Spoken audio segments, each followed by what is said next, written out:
ओम सूर्याय नमः। भक्तों, आज आप सभी श्रवण करेंगे कार्तिक मास के प्रथम रविवार व्रत कथा।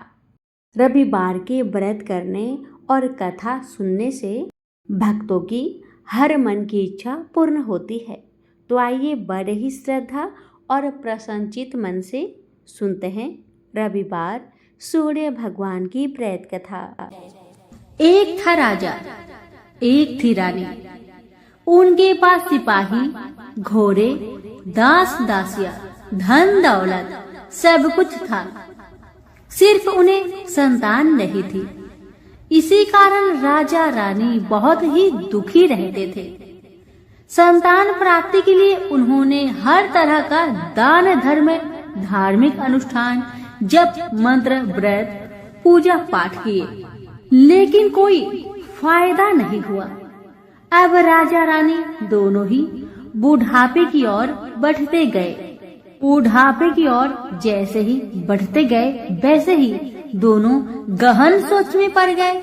ये सोचकर कि उनकी कोई संतान नहीं है, तो फिर इतने बड़े राज्य का क्या होगा? कौन बनेगा इस राज्य का वारिस? कौन लेगा प्रजा की जिम्मेदारी? राजा रानी दिन रात इसी चिंता में रहने लगे। उन्हें तो अब खाना पीना भी अच्छी नहीं लगती। एक सुबह की बात है कि राजा के दरबार में एक साधु जी आए, तो दासी रानी को इतला करती है। तब वह दासी से कहती है, यह मेरा अंतिम दान धर्म है। इसके बाद में अपने हाथों से कोई दान धर्म नहीं करूंगी।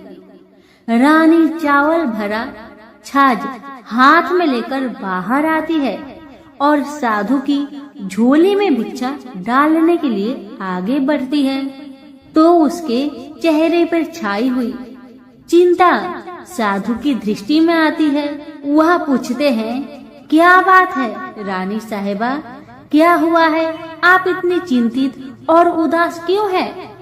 तब रानी ने साधु महाराज को अपनी सारी व्यथा सुनाई और सिसकने लगती है। उस पर वह साधु कुछ पल गंभीर हो जाते हैं और कहते हैं, चिंता मत करना रानी साहिबा, आपकी संतान होगी, आपकी इच्छा पूरी हो जाएगी।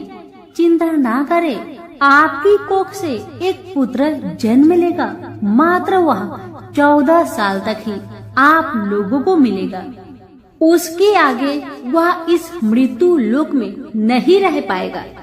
इससे बढ़कर आपको कुछ देना मेरे लिए संभव नहीं है। अपनी बात पूरी करते उसने अपनी झोली में हाथ डाला, थोड़ी सी भभूत निकालकर रानी को दे दी और कहा, आप और महाराज दोनों इसे बांटकर ग्रहण करना, आपको जल्दी ही पुत्र प्राप्ति होगी। इतना कहकर साधु अपनी राह में चले गए। उनके जाने के बाद रानी सोचने लगी, 14 साल तो 14 साल ही सही, उतने समय के लिए हमें पुत्र तो मिलेगा, यही काफी है। उतने साल तक मैं उसे जी जान से बड़ा करूंगी, उसे ढेर सारा लाड़ दुलार करूंगी, अपनी संतान की हर मुरादे को पूरी करूंगी। उस रात अपना सारा राजकाज खत्म करके राजा जब रानी के महल में गए, तो रानी ने क्या किया कि राजा को सारी बात बताई जो साधु जी ने उन्हें बताया था। रानी ने साधु की दी भभूत राजा को दिखाकर बोली, साधु महाराज ने यह भभूत हम दोनों को ग्रहण करने को कहा है। राजा बोले, इतना दान धर्म किया, जब तब किया, कोई फल नहीं मिला। अब इस भभूत से हमें संतान प्राप्ति होगी, ऐसा है क्या? उस पर रानी बोली, जब इतना सब कुछ किया तो अब यह भी सही करके देख लेते हैं। अब बेमतलब की उस साधु के क्रोध को क्यों हम बुलावा दे? राजा को अब किसी पर विश्वास नहीं था, लेकिन पत्नी को दुख न पहुँचे इसलिए वह राजी हो गए। राजा राजी हो गया तो फिर क्या होता है कि राजा रानी दोनों नहाते धोआते हैं, फिर अपने अपने भगवान का स्मरण करते हैं, अपने पुरखों को स्मरण करते हैं और उस साधु महाराज का नाम स्मरण करके वह भभूत बांटकर दोनों खाते हैं। उसके बाद दोनों निश्चिंत होकर सो जाते हैं। तो कुछ दिन गुजर जाते हैं और साधु द्वारा कहे अनुसार रानी गर्भवती हो जाती है। उस पर राजा रानी दोनों की खुशी का गमन नहीं समाती। राजा रानी से बोला, महारानी सचमुच साधु महाराज की कृपा हो गई। समय बीतते गया, 9 महीना पूरा हो गया तो रानी ने एक सुंदर गोरे पुत्र को जन्म दिया। राजा ने बड़ी धूमधाम से पुत्र का नामकरण किया। सारे राज्य में 8 दिन तक अन्य सत्पर्ण रखा, उत्सव मनाया गया। अब पुत्र की कुंडली देखने के लिए राज्य के सबसे विद्वान पंडित जी को बुलाया। पंडित जी आते ही कुंडली देखकर बड़े चिंतित में पड़ गए और कहने लगे, महाराज हमारा राजपुत्र सिर्फ 14 साल तक हमारे पास रहेगा। राजा को इस बात की भनक थी ही, रानी को भी साधु महाराज की बात याद थी। दोनों पति पत्नी चुपचाप रहते हैं। उसके बाद राजा और रानी बड़े लाड़ प्यार से बेटे की परवरिश करते हैं, उसकी हर ख्वाहिश पूरी करते हैं। थोड़े समय के लिए ही सही भगवान ने संतान की अपनी मुरादें पूरी कर दी। इसे वे समाधान मानते थे। राजपुत्र दिन प्रतिदिन बड़ा होता है। जब वह 7 साल का हो जाता है तो राजा एक अच्छे गुरु की नियुक्ति करके उसे पढ़ाई लिखाई, राजशास्त्र, शास्त्र विद्या, घोड़सवारी इत्यादि 12 विद्याओं का शिक्षण देते हैं। जब वह सब शास्त्र विद्या में पारंगत हो जाता है और 12 साल की उम्र का हो जाता है तब एक अच्छी सी राजकन्या खोजकर उसकी शादी कर दिया गया। शादी के 2 साल बीत जाते हैं, बेटा 14 साल का हो जाता है। एक दिन राजपुत्र राजा से बोला, पिताजी मैं अपना सारा राज्य घूमकर देखना चाहता हूँ। आज तक मैंने सिर्फ इस राजबाड़े के अतिरिक्त कुछ नहीं देखा है। बेटे की बात सुनकर राजा बड़ी चिंतित हुए, क्योंकि पुत्र को 14वां साल शुरू हो गया था। अब कोई अनहोनी होने का वक्त नजदीक आ पहुंचा था, लेकिन राजा ये सब बातें पुत्र को बता नहीं सकता था। वह क्या करता है कि चेहरे पर खुशी लाकर बेटे से कहता है, हाँ हाँ जरूर जाओ बेटा, जरूर। तुम्हें अपना सारा राज्य घूमकर देखना चाहिए, कहाँ क्या है ये सब जानना चाहिए। कल तो मेरे बाद तुम्ही को राजा बनना है। मात्र एक बात का ध्यान रखे कि तुम जहाँ जा रहे हो, क्या कर रहे हो, क्या बात अपनी पत्नी को नहीं बताना। पुत्र ने कहा, ठीक है पिताजी, आपने जो कहा है मैं वैसा ही करूँगा। तो होता है ये कि राजपुत्र दिन भर अपने पत्नी के साथ मौज मस्ती करता है, खुशियाँ मनाता है और रात को ठीक 12 बजे बिस्तर से उठकर बाहर चला जाता है।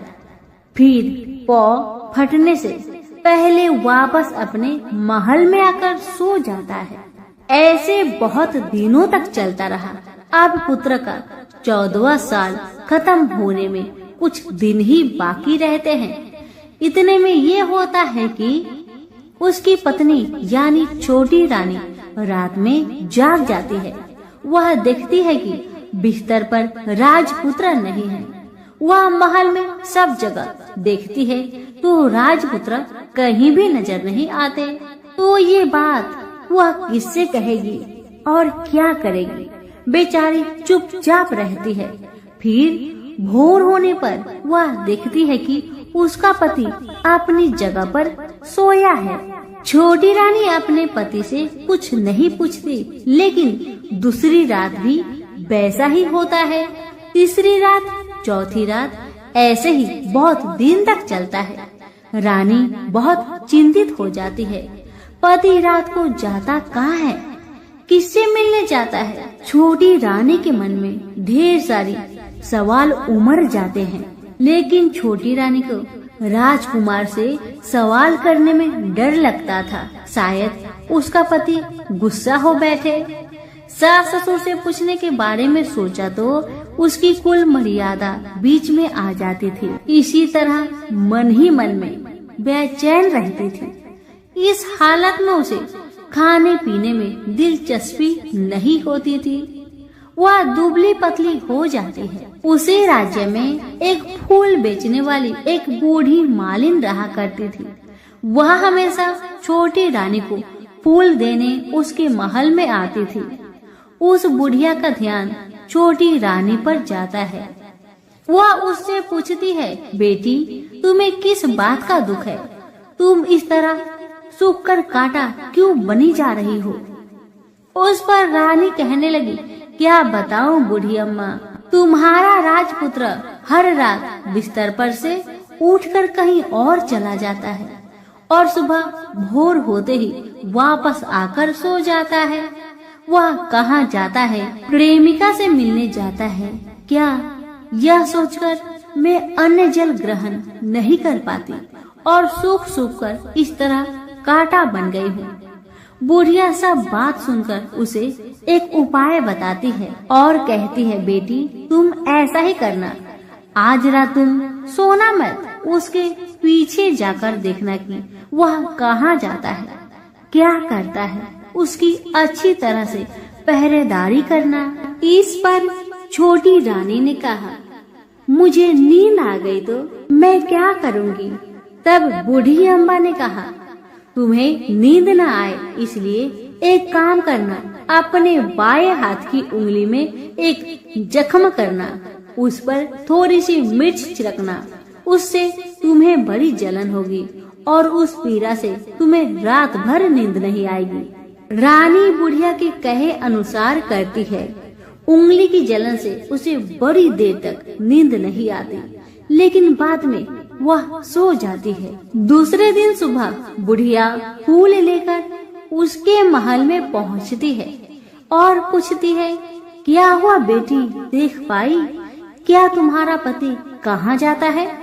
रानी कहने लगी, नहीं अम्मा, पहले कुछ समय जलन के कारण मुझे नींद नहीं आई, पर कुछ देर पश्चात मैं सो गई थी।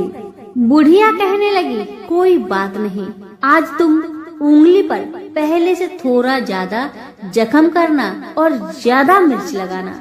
बूढ़ी अम्मा के कहे अनुसार छोटी रानी ने वैसा ही किया, परंतु वह सिर्फ पति के बिस्तर से उठकर बाहर निकलते वक्त जाग पाई थी। वह उसके पीछे नहीं जा सकी क्योंकि उसकी आंखें उस समय तक मुद गई थी। दूसरे दिन सुबह बूढ़ी अम्मा आई तो उसने पूछने से पहले ही छोटी रानी ने बूढ़ी अम्मा को रोककर कहा, अम्मा मैं आज भी उनकी पहरेदारी ठीक तरह नहीं कर पाई। बुढ़िया कहती है, रोना नहीं बेटी, सब कुछ ठीक हो जाएगा। तुम आज रात जख्म और बड़ा करना और उस पर ज्यादा से ज्यादा मिर्च छिड़कना।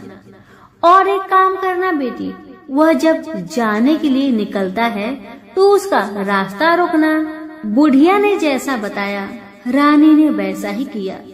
आज रात उसे नींद नहीं आती। अब जैसे ही रात के 12 बजे राजकुमार बिस्तर से उठकर जब महल से निकलने लगे तो बुढ़िया के कहे अनुसार रानी ने वैसा ही किया।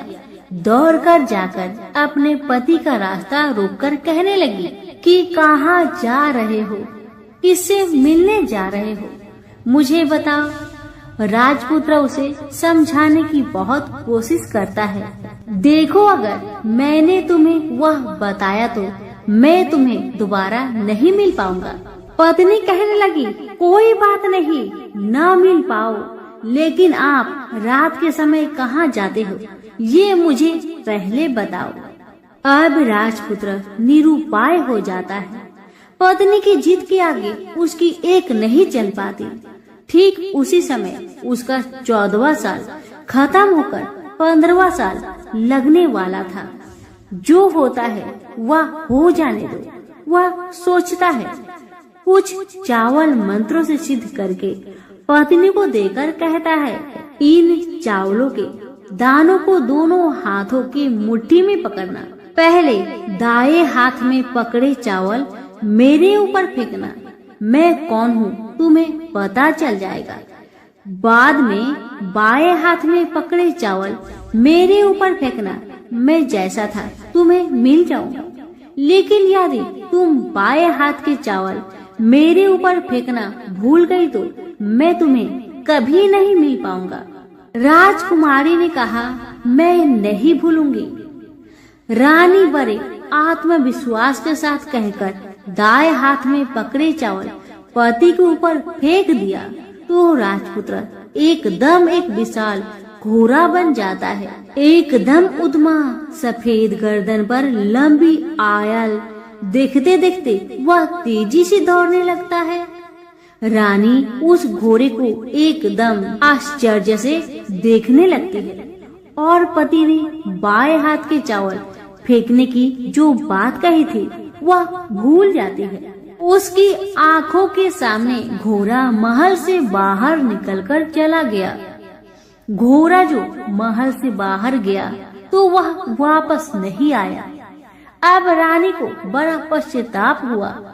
वह स्वयं को कोसने लगी, लेकिन अब कोई फायदा नहीं होने वाला था। राजपुत्र अब वापस नहीं आने वाला था। सुबह होते ही महाराजा महारानी को सब बात पता चली। उन्हें बहुत दुख हुआ। वे बिस्तर पकड़ते हैं और राह देखते हैं कि एक दिन उनका बेटा वापस आ जाए। इस तरह 1 महीना गुजरा, 2 महीने गुजरे, 3 महीने गुजरे, आखिर 6 महीने पूरे हुए। राजपुत्र का कोई आता पता नहीं लगा। प्रधान राजपुत्र को ढूंढने के लिए राज्य के गांव-गांव सिपाही भेजा गया, लेकिन उन्हें कोई सफलता नहीं मिली। इधर रानी अपनी हठ के कारण पति गायब हो गया। यह सोचकर स्वयं को मन ही मन कोसती रही और प्रण लेती है कि कुछ भी करके पति को ढूंढ लाएगी और उसे वापस घर ले आएगी। एक दिन वह सुबह उठकर सास ससुर के महल में जाती है और कहती है कि मैं अपने पति की खोज में जा रही हूँ। महाराजा महारानी को और क्या चाहिए था, बस उनका बेटा उन्हें वापस मिल जाए। बहू को उन्होंने अनुमति दे दी और कहा कि बेटी तुम्हें जहाँ जाना है जाओ, जो करना है करो, पर मेरा बेटा को लेकर ही वापस आना। भगवान तुम्हें कामयाबी दे। अब रानी क्या करती है कि अपना शाही भेष बदलकर एक सेठानी बन जाती है। कुछ दास दासियों को, कुछ नौकरों को साथ में लिया, कुछ सामान साथ लिया और राज्य की सीमा पर जाकर वहाँ एक भोजनालय खोल दिया। वह आने वाले सब यात्रियों को खाना मुफ्त में देने लगी। मात्र एक शर्त रखी कि खाने वालों को उसकी देखी कोई अजीब चीज उसकी मालकिन को यानी राजकन्या को बतानी पड़ेगी। तो वहाँ आने वाला हर नागरिक अपनी तरफ से मैंने यह देखा, मैंने वह देखा कहकर वहाँ से मुफ्त खाना खाकर जाता था। परंतु रानी को जो बात चाहिए थी वह अब तक किसी से नहीं मिली थी। ऐसे ही कुछ दिन बीत गया तो इधर होता है कि रानी के महल फूल लेकर जाने वाली बुढ़िया के एक बेटा और बहू थे। उनका एक छोटा बेटा था, यानी बुढ़िया का एक पोता था। बेटा और बहू सुबह काम के लिए निकलते थे तो पोते को संभालने की जिम्मेदारियां बुढ़िया पर रहती थी। बुढ़िया दिन भर पोते को संभालती थी। एक दिन होता है कि बुढ़िया को पान खाने की आदत थी, तो पान खाने के लिए चूना चाहिए था। बुढ़िया उसे तैयार करने के लिए सीपियां लेकर आई। इन सीपियों भूनने के लिए गोबर के कंडे चाहिए थे। कंडे इकट्ठा करने के लिए वह बांस की टोकरी लेकर चरवाहे के मैदान में गई। वहाँ बहुत सारे कंडे थे। उन्हें जमा करते करते उसे घर आने में अंधेरा हो गया। इस और शाम होते ही काम से वापस बेटा बहू घर पहुँचे तो देखा कि बच्चा घर पर अकेला है और रो रहा है। वे दोनों गुस्से से लाल पीले हो गए। इतने में बुढ़िया घर आ पहुँची। बेटा ने पूछा, पोते को घर पर अकेला छोड़कर तुम कहाँ गई थी? बुढ़िया बताने लगी कि मैं गोबर के कांडे इकट्ठा करने गई थी। इस पर बेटा बोला, दोबारा बच्चे को अकेला घर पर छोड़कर यदि कहीं गई तो मैं तुम्हें बहुत पीटूंगा। बुढ़िया कहने लगी, नहीं बेटा, फिर कभी ऐसा नहीं करूंगी।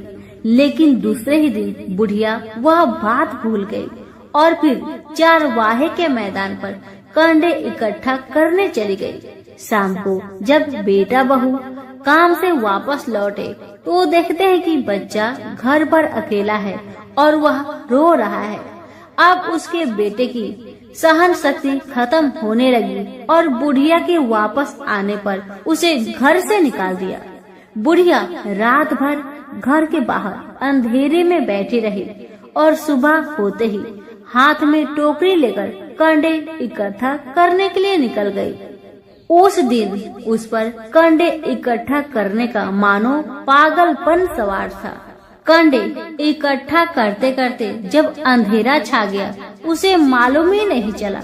उसे जब ध्यान आया तो गांव का रास्ता भी ठीक तरह से दिखाई नहीं दे रहा था। वह अंधेरे में आंखें फाड़कर देखती है, किसी तरह आगे निकल पड़ी तो क्या होता है कि एक कपिला गाय छन छन की आवाज करते गले की घंटी बजाते ठुमुक ठुमुक कर उस मैदान पर आ गई।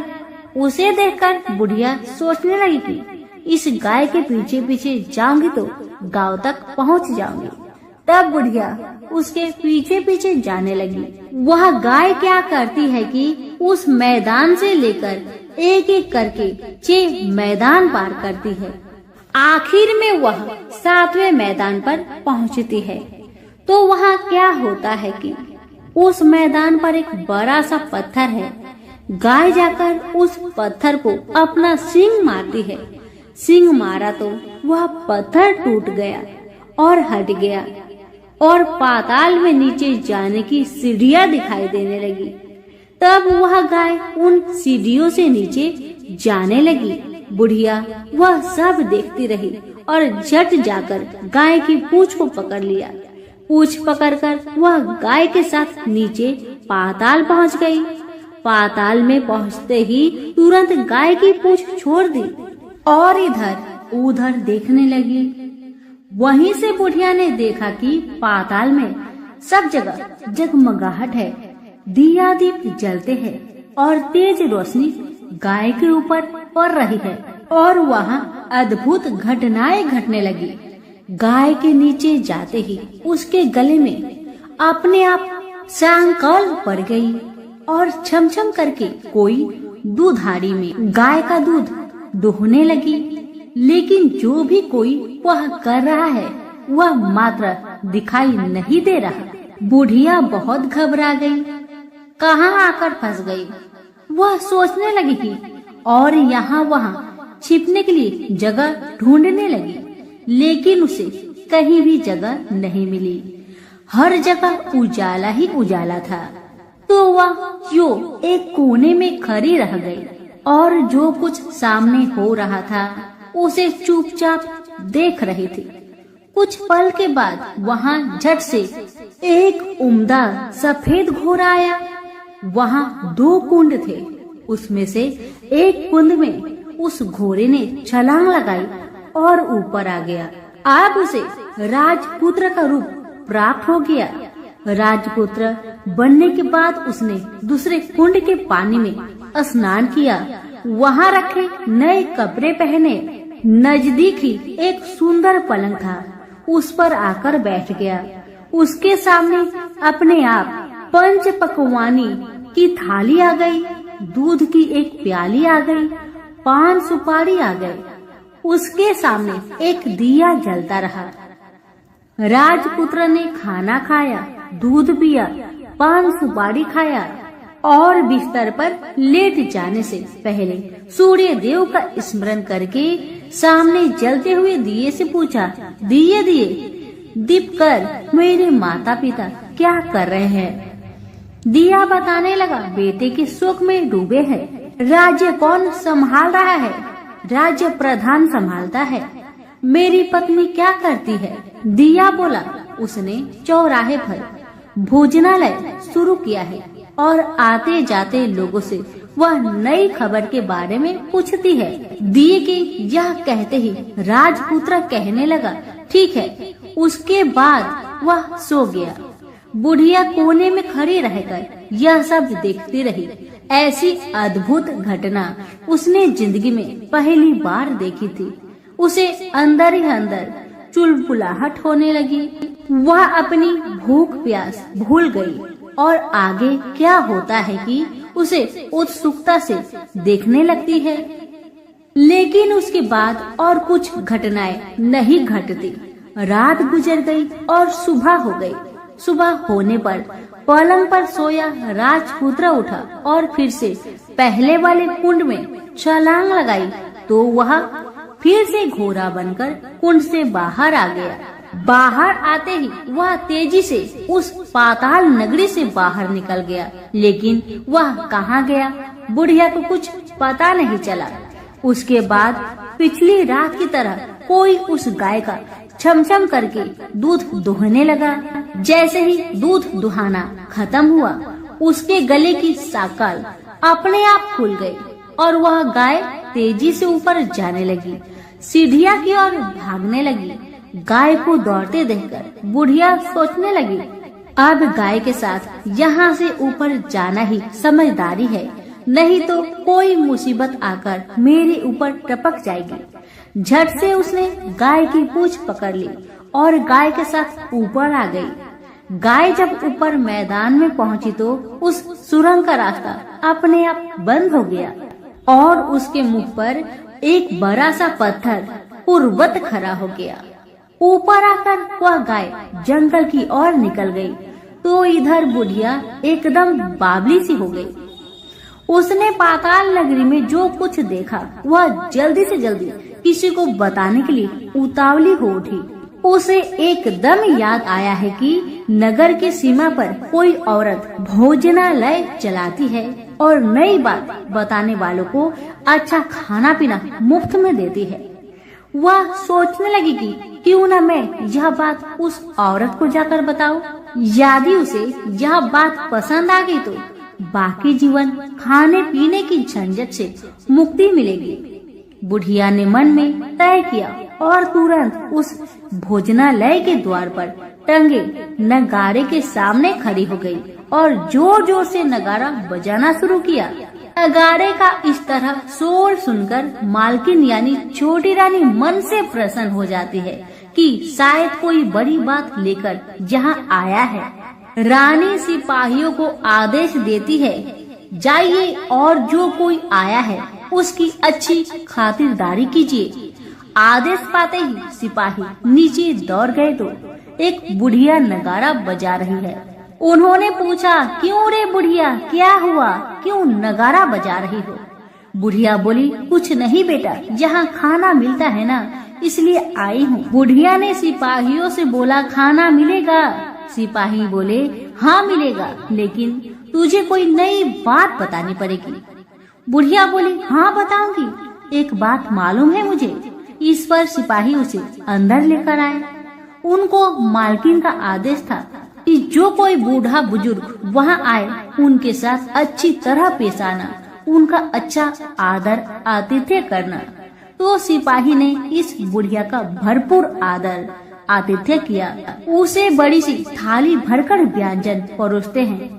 बुढ़िया कुछ दिनों से भूखी थी, वह खाने पर टूट पड़ी। खाना खाने के बाद सिपाही ने उसे नई साड़ी पहनने को दी। उसके बाद उसे लेकर रानी के पास आए। बुढ़िया और रानी ने तुरंत एक दूसरे को पहचान लिया। बुढ़िया बोली, बेटा तुम हो? और रानी बोली, बुढ़िया अम्मा आप है। बड़ी देर तक दोनों भली भांति की बातें करती रही। आखिर पूर्वनी बुढ़िया से कहने लगी, अम्मा अब बताओ तुमने क्या बात नई देखी है। बुढ़िया बोली, मैंने कोई नई बात देखी नहीं है, वह तो मेरे पास तुम्हें देने के लिए खाने के लिए पैसे नहीं थे, इसलिए मैंने झूठ कहा और नगारा बजाया। रानी ने कहा, अम्मा घबराना नहीं, मैं किसी को तुम्हारा नाम नहीं बताऊंगी। फिर भी बुढ़िया मैंने क्या देखा, कब देखा करके आनाकानी करने लगी। इस पर कुंवर रानी ने उससे कहा, देखो अम्मा, यदि तुमने मुझे वह नई बात बताई तो मैं जिंदगी भर तुम्हारी देखभाल करूंगी, तुम्हें रानी माता की तरह रखूंगी। अब बुढ़िया बताने को तैयार हो गई। उसने जो कुछ उस चर गवाहे वाले मैदान पर देखा था वह सब कुछ कुंवर रानी को बता दिया। बुढ़िया की वे बात सुनकर कुंवर रानी को यकीन हो गया कि वह राजपुत्र उसी का पति है। वह तुरंत बुढ़िया से कहने लगी, अम्मा मुझे उस जगह पर ले चलो।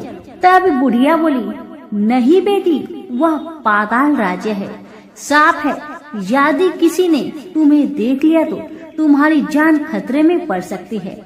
लेकिन रानी उसकी एक भी नहीं सुनती, उसे उस जगह ले जाने के लिए हठ करने लगी। आखिर में बुढ़िया ने उसका कहना मान लिया और कहने लगी, ठीक है, मैं तुम्हें वहाँ लेकर चलती हूँ, और आज नहीं कल वहाँ जाना है तो शाम को ही जाना होगा। तो दूसरे दिन दोपहर को रानी बुढ़िया के साथ उस मैदान पर गई और एक जगह छुपकर गाय की आने की राह देखने लगी। दिन ढलते ही अंधेरा घेरने लगा है और गाय हमेशा की तरह वहां आ गई। मैदान के उस कोने में जाकर उसने पत्थर पर सींग मारा तो झट से पत्थर हटकर वहां सुरंग में जाने का रास्ता खुल गया। गाय उस रास्ते से नीचे उतरने लगी तो बुढ़िया रानी से कहने लगी, जल्दी आगे बढ़ो बिटिया, हम गाय की पूंछ पकड़कर नीचे उतरेंगे। तो दोनों गाय की पूंछ पकड़कर नीचे उतर गई। बुढ़िया पहले जिस कोने में छिपी हुई थी उसी कोने में छिप गई। अब नीचे सब कुछ पहले जैसा घटित हो रहा था। गाय के गले में अपने आप साकल पड़ गई। कोई अदृश्य रूप से उसका दूध दोहने लगा। एक सफेद उद्मा घोड़ा ने आकर एक कुंड में छलांग लगाई तो राजपुत्र के रूप में ऊपर आया। वह राजपुत्र दूसरे कुंड में नहाने लगा। बाद में उसके सामने खाने की थाली आ गई, दूध की प्याली आ गई, पान बीड़ा आ गई। राजपुत्र सब ग्रहण करके सोने के लिए पलंग पर गया तो सोने से पहले सूर्य देव का स्मरण करके दिए से पूछने लगा, दिए दिए दीपंकर, मेरे माता पिता क्या कर रहे हैं? तो दिया कुछ जवाब नहीं दिया, बल्कि वह बुझने लगा है। तब राजपुत्र को कुछ अघटित हुआ। इसका संदेह हो गया कि वह उदास हो गया और जो कुछ हुआ है वह हो जाने दो। ऐसा सोचकर सोने के लिए बिस्तर पर लेट गया। अब रानी का संयम छूट गया। वह दौड़कर पति के पास गई और उसके पैर पकड़ने के लिए आगे बढ़ने लगी। राजपुत्र तुरंत ही पत्नी को पहचान लिया। वह झट से पीछे हट गया और चिल्लाने लगा, नहीं नहीं, मुझे मत छूना, सर्वनाश हो जाएगा। रानी दोनों हाथ जोड़कर पति से अपनी भूल स्वीकार करने लगी। स्वामी, मुझसे भूल हो गई है। मुझे आपसे नहीं पूछना चाहिए था कि आप रात को कहाँ जाते हो।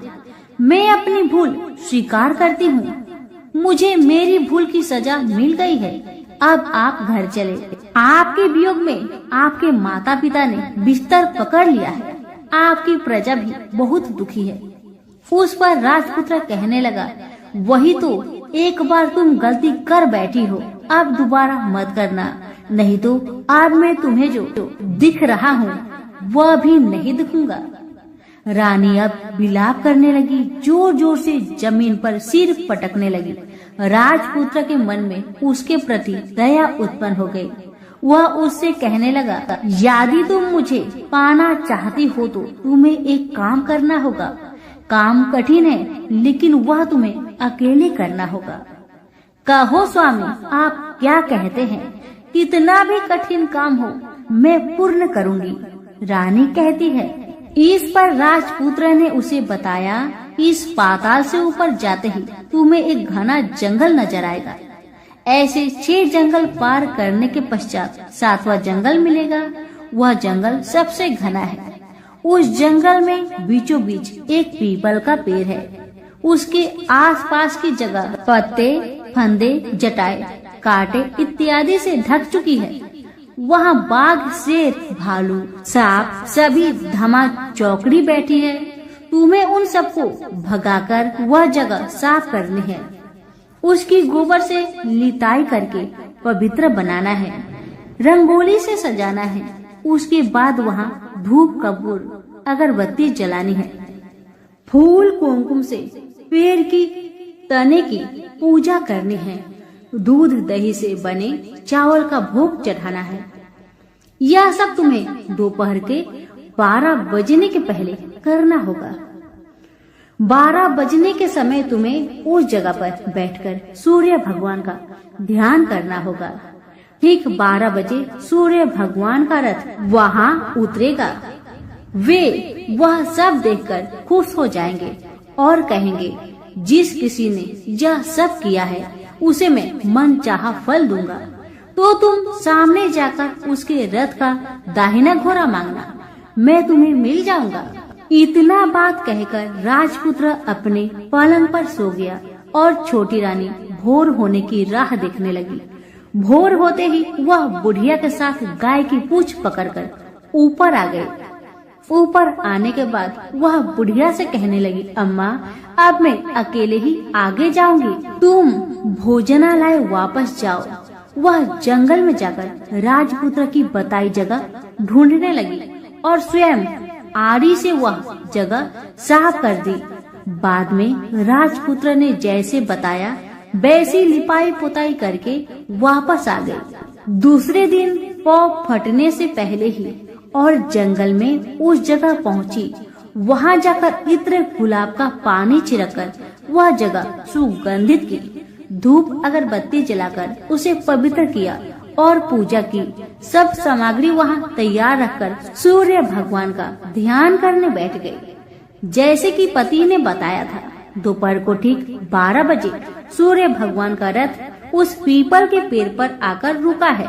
सूर्य भगवान ने जब रथ से नीचे देखा तो सुगंधित वातावरण देखकर बहुत खुश हुए और फिर बोले, जिस किसी ने यह काम किया है वह यहाँ आकर मुझसे कुछ भी मांगे, मैं उसे दूंगा। रानी ने जब ये सब सुना तो बिना समय गवाए दौड़कर उनके सामने आ गई और उनको साष्टांग नमस्कार करके बोली, भगवान, वह मैं ही हूँ, मैंने यह जगह साफ की है। भगवान बोले, अच्छा, तो तुम्हें जो चाहिए वह मुझसे मांगो। तो छोटी रानी बोली, भगवान, मुझे आपके रथ का दाहिना घोड़ा चाहिए। सूर्य भगवान बोले, नहीं नहीं, मैं तुम्हें और कुछ भी दे सकता हूँ, लेकिन यह घोड़ा नहीं दे सकता। मेरे रथ के 12 घोड़े हैं, तुम चाहो तो कोई और घोड़ा ले लो, लेकिन दाहिना घोड़ा नहीं, वह मैं तुम्हें नहीं दे सकता। छोटी रानी ने एक नहीं सुनी। वह सूर्य देव से एक ही बात कह रही थी, वही दाहिना घोड़ा दे दीजिए, नहीं तो मैं आपके पैरों में गिरकर अपनी जान दे दूंगी। अब सूर्यदेव धर्म संकट में पड़ गए। उन्होंने वचन दे दिया था, अब अपने वचन से पलट भी नहीं सकते थे। भगवान ने कहा, ठीक है, दे दिया तुम्हें घोड़ा। सूर्यदेव ने कहा, फिर एक बात और भी कही, देखो, मैंने तुम्हें घोड़ा तो दिया है, लेकिन वह तुम्हें यहाँ नहीं मिलेगा, तुम्हें उसे पाताल में जाकर लाना होगा। रानी बोली, पाताल में ही क्या भगवान, मैं उन्हें पाने के लिए कहीं भी जा सकती हूँ। रानी को वचन देकर सूर्यदेव अपने मार्ग से चले गए और इधर रानी जंगल से अपने भोजनालय में आ गई। फिर वह बुढ़िया को लेकर उस मैदान पर आ गई। जल्दी ही शाम हो गई। शाम होते ही वहाँ वह गाय आ गई और उसने सींग मारकर सुरंग का पत्थर हटाया तथा नीचे उतरने लगी। रानी और बुढ़िया जल्दी जल्दी उसकी पूंछ पकड़कर नीचे उतर गए। नीचे पाताल में सब घटनाएं पहले की तरह ही घटने लगी। घोड़े का एक कुंड में नहाकर राजपुत्र बन जाना, नहा धोकर पलंग पर जाकर बैठना, तो उसे खाने की थाली, दूध की प्याली आना, पान पीरा आना। लेकिन आज एक बात नई घटी। आज 2-2 थाली, 2-2 दूध की प्याली, 2-2 पान पीरे उसके सामने आए। वह कुछ नहीं बोला। अपने हिस्से की थाली खाकर, दूध पीकर और पान पीरा चबाकर वह सोने चला गया और हमेशा की तरह दिए से पूछने लगा, दिए दिए दीपंकर, मेरे माता पिता कैसे हैं? दिया बताने लगा, वे दोनों तुम्हारे शोक में मरने की स्थिति में पहुंच गए हैं। राजकुमार ने कहा, ऐसा? झट से उसकी आंखों से आंसू टपकने लगे। फिर वह पूछने लगा, दिए दिए दीपंकर, मेरा राज्य कौन चला रहा है? दिया बोला, तुम्हारा राज्य प्रधान चला रहा है और वह सब कुछ हड़प चुका है। वह प्रजा पर बहुत अत्याचार कर रहा है। सुनकर राजपुत्र को बहुत गुस्सा आया। वह गुस्से से अपनी मुट्ठी भींचने लगा। अब वह पूछने लगा, दिए दिए दीपंकर, मेरी पत्नी क्या कर रही है? अब दिया कुछ नहीं बोला, चुपचाप रहा। अब रानी का संयम जवाब दे गया। वह दौड़कर पति के गले लग गई। अब मैं तुम्हें मिल गया, राजपुत्र कहने लगा। सच कहते हो, अब आप फिर से घोड़ा तो नहीं बनोगे ना? पत्नी ने कहा। पति ने कहा, नहीं, दोबारा घोड़ा नहीं बनूंगा मैं। तुमने जो इतने सारे कष्ट उठाए हैं मुझे पाने के लिए, इसलिए सूर्य देव ने मुझे सदा के लिए घोड़े के जन्म से मुक्त कर दिया है। राजपुत्र ने बड़े प्यार से कहा और उसे गले लगाया। उसके आंसू पोंछे। कुछ देर पश्चात भोर हो गई तो गाय की श्रृंखला टूटकर वह ऊपर भूलोक पर जाने लगी। रानी, राजपुत्र और बुढ़िया उसकी पूंछ पकड़कर ऊपर आ गए। ऊपर आने पर वे सीधे भोजनालय में पहुँचे। वहाँ का सब सामान लोगों में बांट दिया और उसको ताला लगाकर अपने राज्य में लौट गए। राजपुत्र वापस आता और उसके तेवर देखकर प्रधान घबरा गया। राजपुत्र ने उसे बंदी बनाकर कैद खाने में डाल दिया और राज्य की बागडोर अपने हाथ में ले ली। उसके बाद वह अपने माता पिता को मिलने उनके महल में गया। तब राजपुत्र क्या देखता है कि उसके माता पिता उसके शोक में सिर्फ पंजर बने हुए हैं। पुत्र को वापस आया देखकर मरणासन राजा रानी की आंखों से टप टप आंसू बहने लगे। इन दोनों ने पुत्र को गले लगाया, उसे प्यार से सहलाया। इतना होने के बाद उनके सेहत में एकदम सुधार आने लगा। वे अब बिस्तर से उठकर बैठ गए, पुत्र को आशीष देने लगे। राजपुत्र के आने की खबर तुरंत राज्य भर में फैल गई। प्रजा खुशी से फूली नहीं समाई। प्रजाजन राजमहल के सामने इकट्ठे हो गए। राजपुत्र ने भी उन्हें दर्शन दिए और आज से उन्हें कोई दुख नहीं पहुंचाएगा, ऐसा वचन भी दिया। अब राजा अपने पुत्र का राज्य अभिषेक करके उसे सिंहासन पर बैठाता है और बहू को महारानी का दर्जा देता है और स्वयं अपनी पत्नी के साथ ईश्वर स्मरण करते हुए खुशी से दिन बिताता है। महाराज बना राजपुत्र अच्छी तरह से राज्य चलाने लगा और अपनी पत्नी के साथ सुख शांति से जीवन बिताने लगा। उस बुढ़िया को रानी ने अपने ही पास रख लिया, उसकी अच्छी तरह से देखभाल करने लगी। बुढ़िया और उसके बुढ़ापे के दिन खुशी से गुजरने लगे। तो प्रेम से बोलिए, सूर्य भगवान की जय हो। प्राचीन काल में एक बुढ़िया रहती थी। वह नियमित रूप से रविवार का व्रत करती थी। रविवार के दिन सूर्योदय होने से पहले ही उठकर बुढ़िया स्नान आदि से निवृत्त होकर आंगन को गोबर से लीपकर स्वच्छ करती और उसके बाद सूर्य भगवान की पूजा करते हुए रविवार व्रत कथा सुनकर सूर्य भगवान को भोग लगाकर दिन में एक समय भोजन करती थी। सूर्य भगवान की अनुकंपा से बुढ़िया को किसी प्रकार की चिंता एवं कष्ट नहीं था। धीरे धीरे उसका घर धन्य धान्य से भर रहा था। अब होता है ये कि उस बुढ़िया को सुखी होते देख उसकी पड़ोसन उससे जलने लगी। बुढ़िया ने कोई गाय नहीं पाल रखी थी, अतः वह बुढ़िया पड़ोसन के आंगन में बंधी गाय का गोबर लाती थी। पड़ोसन ने अपने दिमाग लगाकर कुछ सोचकर उसने अपनी गाय को घर के भीतर ही बांध दिया। रविवार को बूढ़ी माई को गोबर ना मिलने से वह अपना आंगन नहीं लीप सकी। आंगन ना लीप पाने के कारण उस बुढ़िया ने सूर्य भगवान को भी भोग नहीं लगाया और उस दिन खुद भी भोजन नहीं किया। सूर्यास्त होने पर बुढ़िया भूखी प्यासी सो गई। रात में भगवान ने उन्हें सपना दिया और भोजन ना बनाने और भोग ना लगाने का कारण पूछा तो बुढ़िया ने कहा भगवान को कि गोबर ना मिलने के कारण वो भोजन नहीं बना सकी।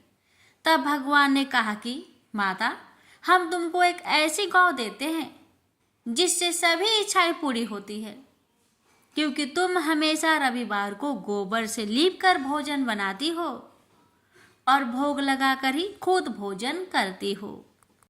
इससे मैं खुश होकर तुम्हें वरदान देता हूँ। सपने में भगवान का यह वरदान पाकर जब बुढ़िया की आँख खुली तो देखा कि आंगन में एक अति सुंदर गौ और बछड़ा बंधे हुए हैं। गाय और बछड़े को देखकर वह खुश हो जाती है और घर के बाहर बांध देती है और खाने को चारा डाल देती है। जब पड़ोसन ने वृद्धा के घर के बाहर अति सुंदर गौ और बछड़े को देखा तो देश भावना से प्रेरित होकर उसका हृदय जल उठा। और जब उसने देखा कि गाय ने सोने का गोबर दिया है तो वो गाय का सोने का गोबर ले गई और अपनी गाय के गोबर उसकी जगह रख दिया। रोजाना वह ऐसा करती रही और सीधी साधी बुढ़िया को कानों कान इसकी खबर तक ना होने दी। तब सर्वव्यापी ईश्वर भगवान सूर्य नारायण ने सोचा कि चालाक पड़ोसन की वजह से बुढ़िया ठगी जा रही है, तो उन्होंने शाम के समय अपनी माया से बड़े जोर की आंधी ला दी। आंधी की भय से बुढ़िया ने अपनी गाय को अंदर ही बांध दिया। सुबह जब गाय ने गोबर दिया तो बुढ़िया आश्चर्यचकित रह गई और फिर वो रोजाना अपनी गौ को घर के अंदर ही बांधने लगी। उधर पड़ोसन ने देखा कि बुढ़िया तो गौ को घर के अंदर बांधने लगी है, तो उसका सोने की गोबर उठाने की चाल कामयाब नहीं हो पा रही थी। तो कुछ उपाय ना देखकर पड़ोसन ने सीधे राजा की सभा में जाकर सारी बात बता दी। उसने राजा से कहा कि मेरे पड़ोसन में एक वृद्धा के पास ऐसी गाय है जो आप जैसे राजाओं के पास होना चाहिए, आप ही के योग है। वह गौ रोजाना सोने का गोबर देती है। आप सोने से प्रजा का पालन करिए। वह बुढ़िया उस सोने का क्या करेगी? राजा ने यह बात सुनकर अपने दूतों को बुढ़िया के घर जाकर गौ लाने की आज्ञा दे दी। अब बुढ़िया सुबह सुबह ईश्वर को यानी सूर्य नारायण को भोग लगाकर भोजन ग्रहण करने जा ही रही थी कि तभी राजा के कर्मचारी गाय खोलकर ले गए। यह देखकर बुढ़िया काफी रोई, जोर जोर से चिल्लाई, लेकिन कोई कर्मचारी ने एक ना सुनी। उस दिन फिर वृद्धा गौ के वियोग में भोजन ना कर सकी और रात भर रो रो कर सूर्य नारायण से गाय को पुनः पाने की प्रार्थना करती रही। वहीं दूसरी ओर राजा गौ को देखकर बहुत प्रसन्न हुआ और सुबह ही जैसे वह उठा, सारा महल गोबर से भरा दिखाई देने लगा। राजा यह देखकर घबरा गया। भगवान ने राजा को सपने में कहा था कि हे राजा, गाय बुढ़िया को लौटा देने में ही तेरी भलाई है। रविवार के व्रत से प्रसन्न होकर मैंने ही उसे यह गाय दी थी। सुबह होते ही राजा ने बुढ़िया को बुलाकर बहुत सारे धन के साथ सम्मान सहित गौ और बछड़ा लौटा दिया। इसके साथ ही पड़ोसन को भी बुलाकर उचित दंड भी दिया। ऐसा करने से राजा के महल की गंदगी दूर हुई और उसी दिन राजा ने नगर वासियों को आदेश दिया कि अपनी समस्त मनोकामनाओं की पूर्ति के लिए रविवार का व्रत रखा करे। प्रेम से बोलिए सूर्य नारायण की जय। हे सूर्य नारायण, जैसी कृपा आपने बुढ़िया माई पर करी, वैसे ही कृपा आपकी कथा कहने वाले, सुनने वाले, हुक्कार भरने वाले सभी भक्तों पर करना और सभी भक्तों की हर मनोकामना को पूर्ण करना। जय सूर्य नारायण। ओम सूर्याय नमः। प्यारे भक्तगणों, आज रविवार के दिन मैं आप सभी को सुनाऊंगी रविवार व्रत कथा।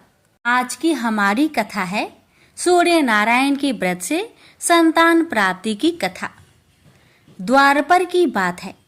भगवान श्री कृष्ण एक बार अपनी बुआ कुंती के आश्रम काम्य वन में पहुंचे। उस समय पांडव लोग अज्ञातवास कर रहे थे। भगवान कृष्ण ने कहा, बुआ जी, मैं तुम्हें वनवासी भेष में देखकर दुखी हो जाता हूँ।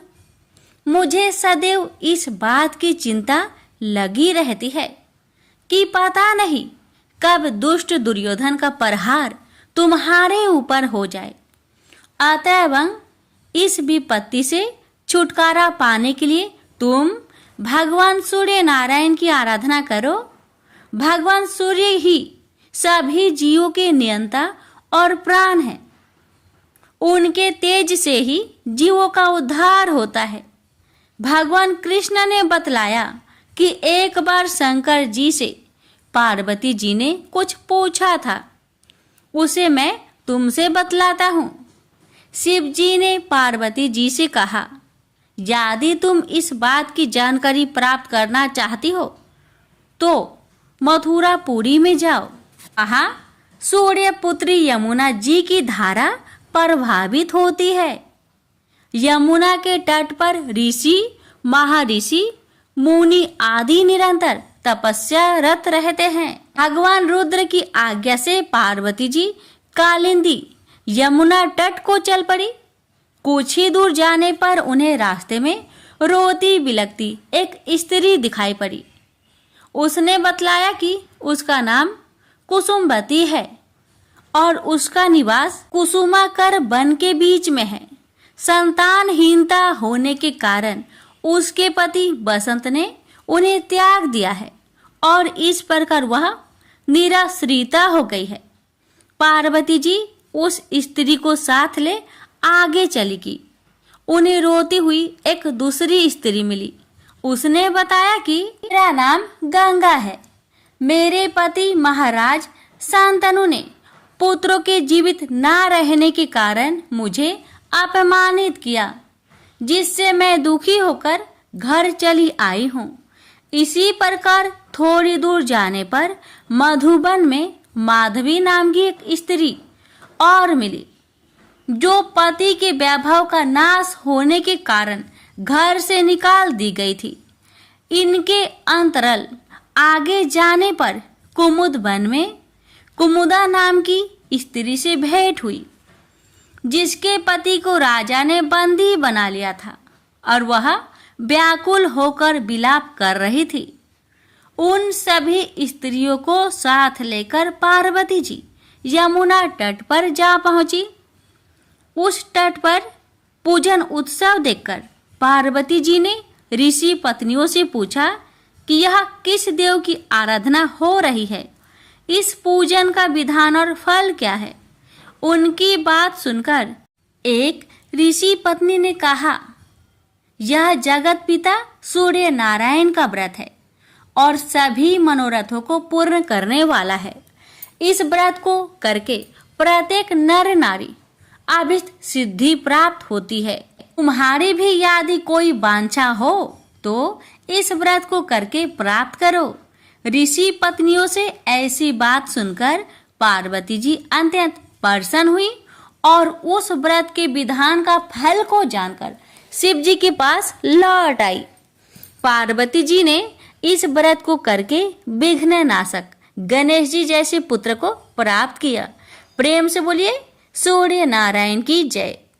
यह बात उस समय की है जब देवलोक के शिल्पकार विश्वकर्मा भगवान की एक पुत्री थी। उसका नाम था संज्ञा। वह दिन भर तपती धूप में खेला करती थी। सूर्य की तेज किरणों से जैसे उस पर कोई असर ही नहीं होता था। संज्ञा जब बड़ी हुई तो एक दिन विश्वकर्मा और उसकी पत्नी ने संज्ञा को बड़े मुग्ध भाव से सूर्य को निहारते देखा। यह देख विश्वकर्मा बोले, देवी, ऐसा लगता है हमारी बेटी सूर्य पर मोहित हो गई है। देख रही हो कितने मुग्ध भाव से सूर्य की ओर ताके जा रही है। मुझे भी ऐसा ही लगता है हे स्वामी। विश्वकर्मा की पत्नी ने कहा। सूर्य के सौंदर्य के प्रति संज्ञा का आकर्षक उसकी आयु के साथ बढ़ता ही गया। एक दिन विश्वकर्मा उसे अपने साथ हाथी पर बैठाकर सैर करने को निकले। अपनी पुत्री को सूर्य की ओर निहारते देख उन्होंने पूछ लिया, बेटी, अब तुम छोटी नहीं रही। मैं सोचता हूं जल्दी ही तुम्हारा ब्याह कर दूं। बताओ बेटी, बताओ, किस देव को तुम चाहती हो? बताओ, मैं तुम्हारा विवाह उसी देव के साथ करूंगा जिसको तुम चाहती हो। बेटी कहने लगी, पिताजी, आकाश में सूर्य से बढ़कर कोई तेजस्वी नहीं है। संज्ञा की बात सुनकर विश्वकर्मा ने कहा, बेटी, ठीक है, हम तुम्हारा शादी सूर्य से ही करा देते हैं। अब विश्वकर्मा अपनी पुत्री को लेकर सूर्य के पास पहुंच गए। उन्होंने अपनी पुत्री की इच्छा सूर्य देव को बताई तो सूर्य देव ने उनका प्रस्ताव सहर्ष स्वीकार कर लिया और बोले, आपकी पुत्री मेरे साथ विवाह करना चाहती है। यह मेरे लिए सौभाग्य की बात है, पर अपनी बेटी से पूछ तो लीजिए कि वह मेरा ताप सहन कर पाएगी या नहीं। विश्वकर्मा ने संज्ञा को एक और ले गए और पूछा, बेटी, सूर्यदेव का उत्तर तुमने सुन लिया। अब बताओ, तुम उनका ताप सहन कर लोगी? हर ऋतु का ताप उनका अलग अलग होता है। अब तुम बताओ, क्या सह पाओगी? संज्ञा ने कहा, पिताजी, हाँ, मैं सह पाऊंगी। अब विश्वकर्मा ने कुछ ही दिन बाद संज्ञा का विवाह सूर्य देव के साथ करा दिए। संज्ञा सूर्य देव के साथ उनके लोक चली गई। अब तो संज्ञा सूर्य देव के साथ सुखपूर्वक रहने लगी। फिर उनके वहाँ एक पुत्र पैदा हुआ जिसका नाम रखा गया मनु। अनेक ऋषि मुनि बालक को आशीर्वाद देने आए। यह बालक ज्ञानियों में भी ज्ञानी होगा। ऋषियों ने भविष्यवाणी की। आशीर्वाद सच निकला। जब वह कुछ बड़ा हुआ तो ऋषि मुनियों से शिक्षा ग्रहण करने लगा। सूर्यदेव और संज्ञा को अपने बेटे पर बड़ा गर्व था। वे बहुत ही प्रेम से अपने बेटे का लालन पालन करते थे। अनाचार एक बार ग्रीष्म ऋतु में सूर्य की किरणें बहुत ही प्रखर हो गई। उनका तेज अपने चरम सीमा पर जा पहुंचा। संज्ञा की चमड़ी लसने लगी। सूर्यदेव ने उसे अपने पास बुलाया तो वह अपनी आंखों पर हाथ रखकर उनके पास पहुंची। सूर्यदेव बोले, संज्ञा, मेरी ओर देखो। तुमने अपनी आंखें क्यों ढक ली? नेत्र खोलो और मेरी ओर देखो। मैं तुम्हारा पति हूँ। संज्ञा बोली, स्वामी, आपके ताप से मेरी आंखें खुल नहीं पा रही है। संज्ञा की बात सुन सूर्यदेव ने कहा, इसका अर्थ तो ये हुआ कि तुम मुझे अपने से दूर कर रही हो। विवाह के पूर्व मैंने तुमसे पूछा भी था कि क्या मेरा ताप सहन कर पाओगी। तुम्हारी सहमति पाकर ही मैंने तुम्हारे साथ विवाह करना स्वीकार किया था। लेकिन अब तुम अपने वचन से मुकर रही हो। सूर्यदेव क्रोधित होकर कहने लगे। संज्ञा बोली, हे स्वामी, इसमें मेरा दोष नहीं, आपका ताप ही प्रखर है। यह सुन सूर्यदेव और भी कुपित हो उठे और बोले, सुनो संज्ञा, प्राणवान वस्तुओं को जीवित रखने वाला मैं ही हूं, परंतु तुमने मेरी ओर से आंखें बंद कर ली, अतः तुम्हारे गर्भ से जो बालक उत्पन्न होगा वह यम होगा। यम अर्थात मृत्यु का देवता। संज्ञा वहां से भाग जाना चाहती थी, लेकिन बच्चों का मोह उसे विवश किए हुए था। संज्ञा की एक सहचरी थी, उसका नाम था छाया, जो हूबहू संज्ञा की ही प्रतिलिपि थी। उसने इस विषय में छाया की मदद लेने का निश्चय किया। उसने छाया को बुलाया और अपनी समस्या बताई। सुनकर छाया बोली, मुझे क्या करना होगा? तो संज्ञा कहने लगी, तुम संज्ञा बनकर मेरे पति के साथ जाओ और उनकी पत्नी और बच्चों की माँ बनकर वहीं रहो। फिर छाया ने कहा, अगर उन्होंने मुझसे पूछताछ की तो मैं क्या कहूँगी? तो संज्ञा ने कहा, तुम बता देना कि मैं संज्ञा हूँ, अपना भेद कभी मत खोलना। छाया कहती है, लेकिन मैं ये सब कैसे करूँगी? और करूँगी तो मेरी एक शर्त भी है कि अगर कभी सूर्यदेव मुझ पर बिगड़े या फिर शराब देने लगे तो मैं सारा भेद खोल दूंगी। संज्ञा ने कहा, ठीक है छाया, अब जाओ और मेरे बच्चों को संभालो। तुमने मुझे बहुत ही कठिन काम सौंपा है संज्ञा। छाया कहने लगी, फिर भी मैं भरसक प्रयत्न करूंगी। और वहां से छाया चली गई। उसके जाने के बाद संज्ञा सोचने लगी, मैं मायके जाती हूँ, माँ और पिताजी मुझे देखकर बहुत प्रसन्न होंगे। मैं कुछ समय वहां रहूंगी, परंतु पिताजी तो कहेंगे, स्त्री की शोभा पति के घर में रहने में ही है। ऐसे ही विचारों में उलझी बेचारी संज्ञा मायके को चल पड़ी। रास्ते में उसके मस्तिष्क में उलझने टकराने लगी। वह सोचने लगी, पिताजी जब मुझे लौट जाने को कहेंगे तब मैं क्या करूंगी? तब मैं जंगल में चली जाऊंगी। इसी सोच विचार के साथ संज्ञा अपने मायके पहुंच गई। पिता ने उसका बड़ा सत्कार किया। बोले, आओ बेटी आओ, सब कुशल मंगल तो है? तो संज्ञा बोली, नहीं पिताजी नहीं, आपने ठीक ही कहा था। ग्रीष्म ऋतु में मैं सूर्य देव के ताप सहन नहीं कर सकी। अब तो संज्ञा कुछ दिन अपने पिता के घर में सुख से रही। एक दिन पिता ने उससे कहा, बेटी संज्ञा, तुम्हारे आने से मुझे बड़ा हर्ष हुआ है, मुझे बहुत अच्छा लगा, परंतु विवाह हो जाने के बाद स्त्री को मायके में अधिक दिन तक नहीं ठहरना चाहिए। अब तुम अपने पति के घर जाओ, फिर कभी हमसे मिलने आना। तुम मुझे बहुत प्यारी हो, किंतु पति का घर ही स्त्री का घर होता है। यही मैंने सोचा था, संज्ञा मन ही मन बोली। और एक रात चुपचाप पिता का घर छोड़कर वह जंगल में चली गई। वह सोचने लगी, मैं सूर्य के सामने नहीं जा सकती, अतः घोड़ी बन जाती हूँ। उस रूप में मुझे यहाँ कोई पहचान नहीं पाएगा। घोड़ी का रूप धारण कर संज्ञा सूर्य के ताप की शक्ति को कम करने के लिए तपस्या करने लगी। तो छाया ने सूर्य के यहाँ जाकर संज्ञा का स्थान ले लिया। सूर्यदेव ने उसे संज्ञा ही समझा। वे बोले, तुम लौट आई मेरे यहाँ? तो छाया कहने लगी, क्षमा कर दो स्वामी, मैंने अपनी दुर्बलता को जीत लिया है। छाया बड़े ही खेद स्वर में बोली। सूर्यदेव कहने लगे, संज्ञा, मैं तो कब का ही तुम्हें क्षमा कर चुका हूँ। अब घर की जिम्मेदारी संभालो, बच्चों का लालन पालन करो।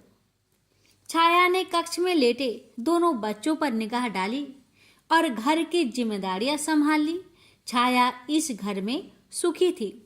वह प्राय सोचा करती थी कि बेचारी संज्ञा को कितना अच्छा घर त्यागना पड़ा उसे। क्या वह कभी नहीं लौटेगी? समय पाकर छाया को एक पुत्र हुआ। पुत्र पैदा होने के बाद वह कुछ चिंतित रहने लगे। मुझे यह नहीं भूलना चाहिए कि मैं संज्ञा नहीं, छाया हूँ। छाया ने एक पुत्र और पुत्री को जन्म दिया। अब छाया का व्यवहार बदलने लगा। वह अपने बच्चों से तो ज्यादा प्यार करती, लेकिन संज्ञा के बच्चों को तारने और उनके साथ दुर्व्यवहार करने लगी।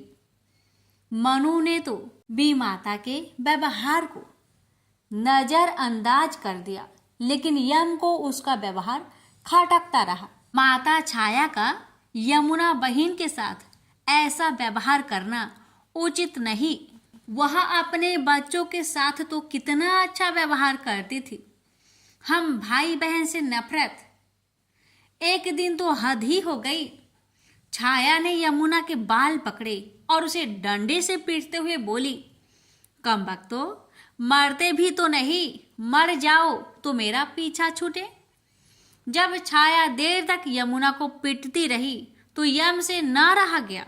उसने जाकर छाया का हाथ पकड़ लिया और गुस्से से बोला, बस माता बस, अब तुमने यमुना पर हाथ उठाया तो मुझसे बुरा कोई ना होगा। अच्छा, तेरी यह हिम्मत, मुझे धमकी देता है? ठहर जा, आज मैं तेरे पिताजी से इसकी शिकायत करूंगी। छाया बड़े ही क्रोध स्वर में बोली, लेकिन छाया ने इस डर से सूर्य देव से शिकायत न की, कहीं उसका भेद उजागर न हो जाए। लेकिन यम और यमुना ने तंग आकर अपने पिता से उसकी शिकायत अवश्य कर दी। पिताजी, यह स्त्री हमारी माँ नहीं है। यम ने कहा, हाँ पिताजी हाँ, पुत्र माता से विमुख हो सकता है, परंतु माता की ममता कभी कम नहीं होती। यमुना भी बोल उठी। सूर्यदेव ने कहा, मैं देख लूंगा, तुम जाओ, डरो नहीं, बस सब ठीक हो जाएगा। ऐसा कहकर सूर्यदेव ने बच्चों को धैर्य बंधाया, लेकिन बच्चों के जाते ही वह सोच में पड़ गए। बच्चे ठीक कहते हैं, यह अवश्य कोई मायाविनी है। सूर्यदेव गुस्से में भरकर छाया के पास पहुंचे और उसके केस पकड़कर झंझोर कर बोले, सच बताओ तुम कौन हो, अन्यथा मैं तुम्हें कठोर दंड दूंगा। ठहरिए स्वामी ठहरिए, छाया कांपती हुई बोली। स्वामी, मैं संज्ञा की छाया हूं। वह आपकी देखभाल का भार किसी को सौंपे बिना नहीं जाना चाहती थी, इसलिए उसने मुझे आपके पास भेज दिया है। सूर्यदेव ने कहा, संज्ञा कहाँ गई है?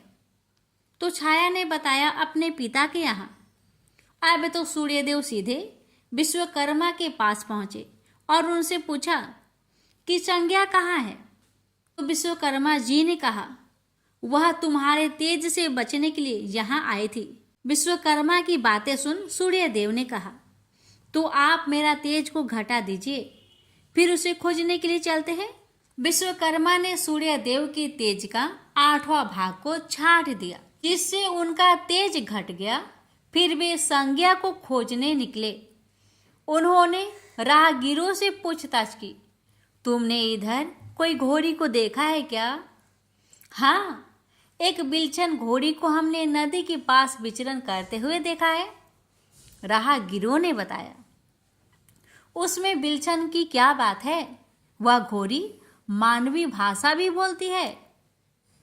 देव, अब तो यह अवश्य ही संज्ञा होगी, सूर्यदेव बोले।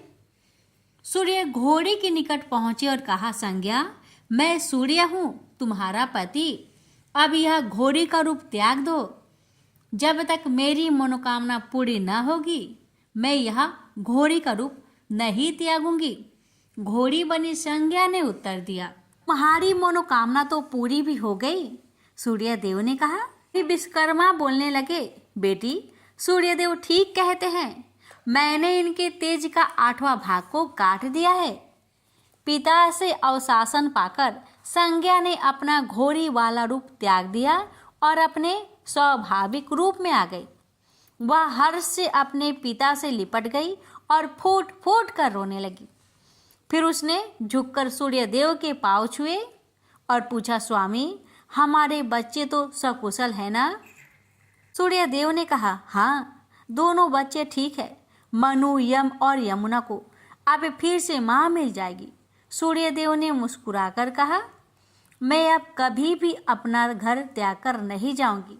संज्ञा ने सूर्यदेव को वचन दिया और साथ में संज्ञा बोली, स्वामी आप छाया को क्षमा कर देना और अपने साथ ही रखना।